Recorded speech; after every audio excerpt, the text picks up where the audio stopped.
So here we are, trying to get up into the sugar woods. Put the walker in. So Anna's drilled the first official hole, working on the second one. Right there.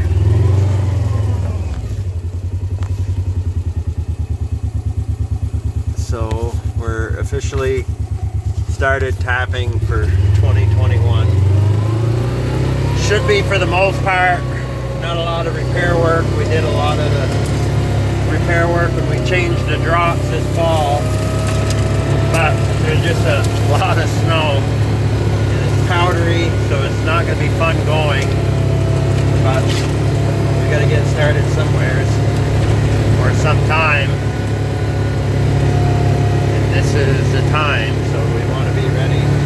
Normally, traditionally, it's always been the 1st of March. Historically is when we kind of always shoot for, but the last few years it's been earlier. I don't think that's going to be the case this year. Because it's so darn cold and we got a lot of snow. The old sugar house. Don't use it anymore. I'm just going to pack a little bit of a trail down.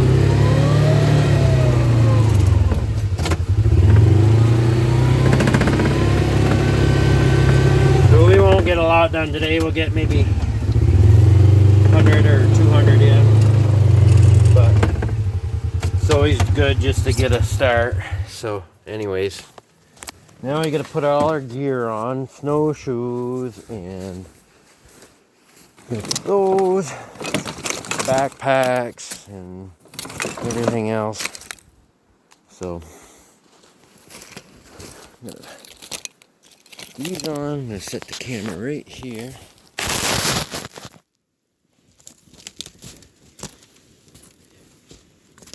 Oh, I dread this. If you like snowshoeing, come help us tap for a day, and you won't like snowshoeing. Actually not bad here. Our other woods, which we actually don't have anymore, we lost it because it got sold. It's steep. That was absolutely miserable. This isn't too bad, it's pretty flat, so. I'm gonna do 2 videos. We're selling some drop lines, and they're 5 feet long. And somebody was asking why we make them so long, and there's a whole host of reasons, but I'm gonna get my pouch. Put the camera over here. So I gotta learn how to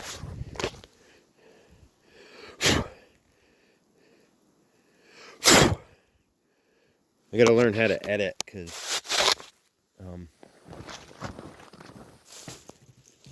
try to do all the editing on my phone. I gotta get a real camera.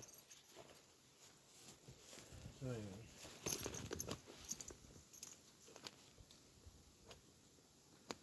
Put the spouts.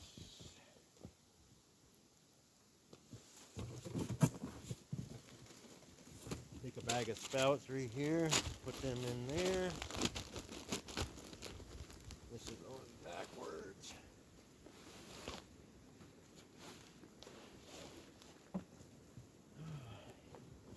Hammer. Yeah, Anna's got a backpack, so I'm not going to put one on.